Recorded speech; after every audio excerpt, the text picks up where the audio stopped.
समानता का अधिकार कहते हैं ना आप, समानता का अधिकार कहते हैं ना, तो फिर यूनिफॉर्म सिविल कोड का विरोध क्यों करते हैं आप?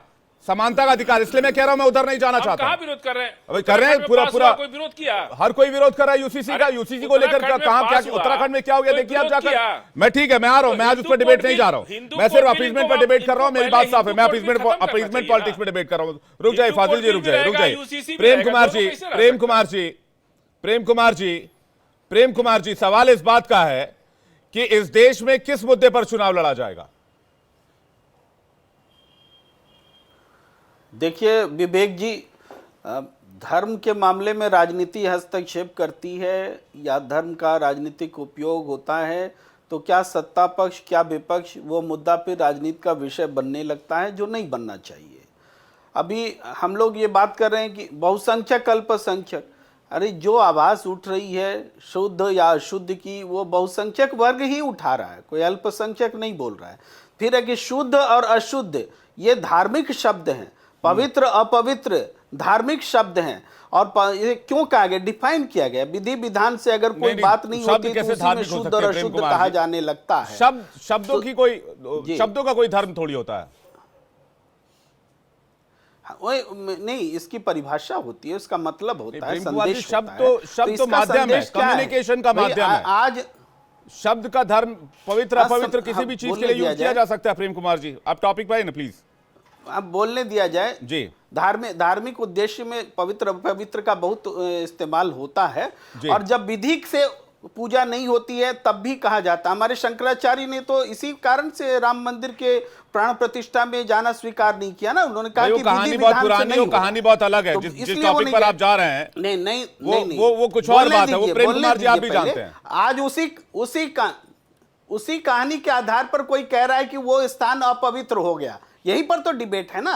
अब ये भी पता चल रहा है कि जो मुख्य यजमान थे वो तो सामान्य हिंदू का धर्म भी नहीं निभा रहे हैं, माँ के मर जाने पर बाल तक नहीं कटा रहे हैं, केस दाढ़ी तक नहीं कटा रहे हैं, तो फिर तो अपवित्र हो ही गया ना, पूरा अनुष्ठान अपवित्र हो गया। तो फिर वो सही कह रहे हैं, आप तय करेंगे कि किसी के घर में अगर कुछ हुआ है तो उनको बाल दाढ़ी कटाना चाहिए कि नहीं कटाना चाहिए? किसी भी धर्म में आपको कैसे पता उन्होंने बाल दाढ़ी नहीं बनवाया होगा? शंकराचार्य आपसे पूछ के बनवाया? नहीं, आप एक बात बताइए मुझे, किसी के घर में कुछ अनहोनी हो जाती है तो इस तरह के शब्दों से टीका टिप्पणी करने से क्या कोई राजनीतिक लाभ मिल जाएगा? अरे भाई, इन आरोपों से डेंट होता है, नुकसान पहुंचता है। बात समझा कीजिए आप लोग। मुद्दे को समझने, या तो आप जो बोल रहे हैं हम वही बोलें, या हम आपसे इतर भी बोलें।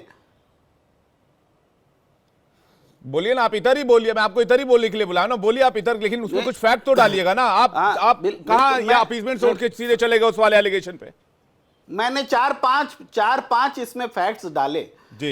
पहला कि शंकराचार्य नहीं गए थे, ये बोलकर नहीं गए थे कि वहां विधि विधान से पूजा नहीं हो रही है। दूसरा फैक्ट है, जो मुख्य यजमान थे हमारे नरेंद्र मोदी जी, उन्होंने अपनी मां के मृत्यु पर केस नहीं कटवाए, बाल नहीं मुड़वाए, और ये एक सामान्य हिंदू का धर्म था। तो यह मुख्य यजमान जब सामान्य हिंदू धर्म का पालन नहीं कर रहा है तो अनुष्ठान तो अपवित्र हो ही गया ना। ये मैं फैक्ट बोल रहा हूं, इसको कौन चैलेंज कर सकता है? बोलिए ना। मैं चैलेंज कर रहा हूं, सुनिए प्रेम कुमार जी, फैक्ट मैं आपको बताता हूं। मोदी मुख्य यजमान नहीं थे, मुख्य यजमान वहां के स्थानीय थे, और वो मेरे एक से मैं नाम बता देता हूं, मैं वहीं पर मौजूद था जब वहां पर उन्होंने सरयू के तट, मैंने वहां से अपनी रिपोर्ट भी भेजी थी। नीरज जी सुन लीजिए मेरी बात। सरयू के तट पर 3 दिन से अनुष्ठान चल रहा था जिसमें मुख्य यजमान थे। मैं आपको नाम निकाल के बता दूंगा। माधवी इस पर कुछ जवाब देना चाह रही हूँ। माधवी अग्रवाल दिखा क्यों नहीं पूरे? अरे मैं बता रहा हूँ ना आपको, अब दिखाने की बात कुछ और, आपका दिखाने की बात पे कहाँ गया? मैं आपको मुख्य यजमान का नाम बता दूंगा, माधवी अग्रवाल। के दौरान इतना बुरा मान जा रहा है किसी की बात, और आपके थोड़ा सा वाले जो थे उनके अलावा बुरा मान जा रहा है, कोई कुछ बोल विपक्ष की बात का बुरा मान जा रहा है। शास्त्रों के ज्ञाता बैठ गए हैं बन के, और जिस तरीके की ये बातें कर रहे हैं, मैं तो एक ही बात कहूंगी, जितना ज्यादा ये राम के प्रति नीरज जी एक second, Neeraj ji please wait कीजिए, आ रहा हूं। नीरज जी एक सेकंड, मतलब शास्त्र का कौन जानकारी रखेगा, इसका निर्धारण अब हमको भारतीय जनता पार्टी के द्वारा होना। अरे नीरज जी सुन लीजिए, शास्त्र हमारे वेद हमारे रोकेंगे तो फिर मैं जवाब दूं। आप अरे नीरज जी थोड़ा वेट कर लीजिए। माधवी अग्रवाल बोलिए। किया जाता है आपको इतना सा भी मैंने वेट में कर रहा हूँ, लेकिन जो बोला जाए आप लगा।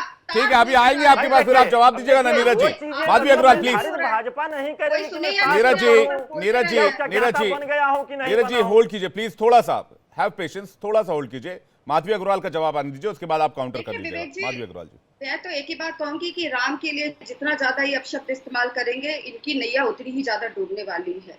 ये लोग जिस तरीके से राम को लेकर टारगेट करके पहले भी राजनीति करते रहे और बाद में भी कर रहे हैं, इनकी नैया जो है वो इसी वजह से डूबी है। कितने सारे लोग हैं, कितने सारे वोट पाने की लालसा भाजपा लेकर चलती रही और यहाँ पर विपक्ष और जो आवाज उठा रहे हैं जनता, उस पे बोला जा रहा है। बचाने के लिए खड़े हो गए। आप चुप हो जाइए। बाबरी विध्वंस के बाद से लेके मंदिर के कोर्ट का निर्णय आने तक तो भाजपा बेचती रही राम जी को, क्यों कोई बेचा है? भाजपा अपनी कॉपीराइट बना के राम जी को चली थी। धर्म आस्था का विषय और आस्था से धर्म प्रबल होता है, राजनीति से नहीं। और राजनीतिक निर्धारण जो है, ये हम राम को माने या उज्जैन में महाकाल को माने, या भाजपा निर्धारित नहीं करेगी माधवी जी, और न आप करेंगी। शास्त्र का, उपनिषद का, वेद की जानकारी मैं रखूं या न रखूं, इसका भी निर्धारण मुझे भारतीय जनता पार्टी नहीं कर सकती है। आने वाले चुनाव में इनको अच्छी तरीके से सबक सिखाएगी।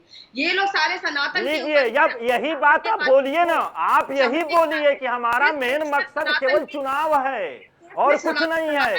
कोर्ट का निर्णय आना, उसके बाद नीरज जी एक सेकंड, नीरज जी अब आप ही बोलते रहिएगा तो बाकी मेहमान क्या करेंगे? नीरज जी सुन लीजिए ना माधवी अग्रवाल क्या कह रही हैं, आप सुन लीजिए ना प्लीज। यही कह रही है कि वो सही है, दूसरे गलत हैं। कहेंगी ना, फिर आप बोल दीजिएगा वो गलत है, मैं सही हूँ। रुक जाइए नीरज जी, प्लीज रुक जाइए ना माधवी अग्रवाल। नहीं, अब बताइए, अब सुनिए विवेक भाई, अब माधवी अग्रवाल ये बताएं कि 10 सालों में देव निंदा पे कानून क्यों नहीं बनाई भारतीय जनता पार्टी? ये बताएं पहले। आप बताइए कि देव निंदा पे, इस निंदा पे कानून क्यों नहीं बना? ठीक है नीरज जी वेट कीजिए, निंदा पे कानून क्यों नहीं बना? नीरज जी वेट कीजिए, नीरज जी वेट कीजिए। माधवी अग्रवाल वेट नहीं, जवाब चाहिए। अरे तो हाँ, तो जवाब देने दीजिएगा, आप चुप होइएगा तब तो जवाब आएगा भाई साहब। माधवी अग्रवाल, निंदा पे कानून क्यों नहीं बनी भाई? मतलब कानून नहीं रहेगा तो अपमान करते रहेंगे। माधवी अग्रवाल है वो भी उनको नहीं पता है। अरे अपमान, ठेकेदार कौन है? स्वघोषित ठेकेदार कौन है?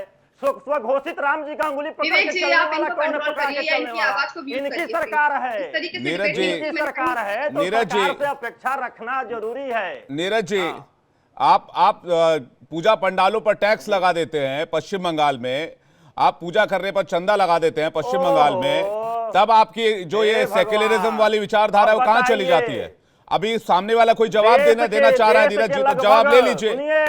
वहां पर रामनवमी में यात्रा निकाली जाती है तो पत्थरबाजी हो जाती है। अब आप पश्चिम बंगाल में अपीसमेंट की डिबेट पर आऊंगा तो आपको फिर दिक्कत होगी।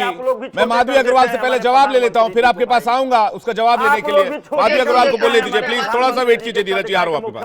माधवी अग्रवाल को लेकर आइए। माधवी अग्रवाल बोलिए। देखिए विवेक जी, मैं यहाँ बैठकर ये सुन रही हूँ कि ये लोग लगातार जो है पहले भी बोलते रहे और देश की जनता इन लोगों की हरकतों को देखती रही है, और आप लोग भी जानते हैं अच्छी तरीके से, इन लोगों ने बार बार सवाल किए भारतीय जनता पार्टी से कि राम मंदिर कब बनाएंगे। आज राम मंदिर जब बन गया तो उस पर भी उनको तकलीफ हो गई कि ये लोग इन्होंने राम मंदिर क्यों बना लिया। राम मंदिर की स्थापना में इनको तकलीफ हो गई। अभी ये बोल रहे हैं कि जो यजमान थे वो पूरी तरीके से शुद्ध नहीं थे, तो आपने भी ये क्लियर कर दिया कि यजमान वो प्रधानमंत्री जी प्रथम यजमान नहीं थे, यजमान कोई और थे, वो वहां पर उपस्थित थे हमारे देश के प्रधानमंत्री के तौर पर। अब इनको मंदिर आप देखिए कितने सारे मंदिर ऐसे हैं जिनके प्राण प्रतिष्ठा के बाद भी लगातार उनमें कार्य चलता रहता है, कुछ ना कुछ निर्माण कार्य होता रहता है, लेकिन इनको जो है वो केवल और केवल पॉइंट करना है ताकि ये लोगों को भ्रमित कर सके। लेकिन बिल्कुल इनको ये समझना चाहिए कि देश की जनता इनके किसी भी बहकावे में आने वाली नहीं है। ये आस्था से जुड़ा हुआ जो विषय है उसके साथ ही जितना भी ये खेल खेलेंगे और जितनी राजनीति करेंगे उतना ही इनका नुकसान होगा और इनकी नैया डूबेगी। राम तो वो शब्द है, राम तो वो नाम है जो डूबे हुए लोगों को भी बचा लेता है, लेकिन ये राम के ऊपर ही अगर आघात करेंगे तो इनका कौन खेवनहार होगा, ये जरा सा सोचें ये लोग खुद ही।